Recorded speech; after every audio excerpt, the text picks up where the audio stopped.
Hey everyone, welcome back to our channel How to Tutorials. In this quick guide, let's learn how to verify your Redotpay account. Tap on the Redotpay app to launch it.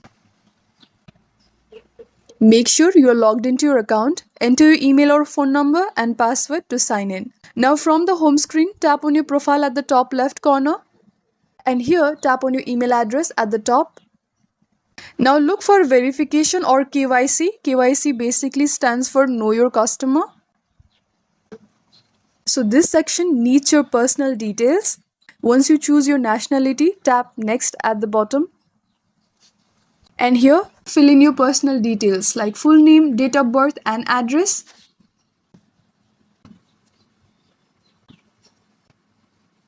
And here, tap on the document type section.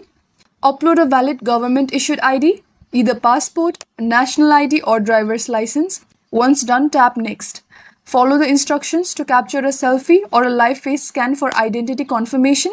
Once submitted, Redot will review your documents. Verification usually takes a few minutes to a few hours, and that's it. Once approved, your Redotpay account will be fully verified and you can enjoy all features without restrictions. If you like this video, give it a thumbs up and don't forget to subscribe to our channel for more such tutorials. Thank you for watching and I'll see you in the next one.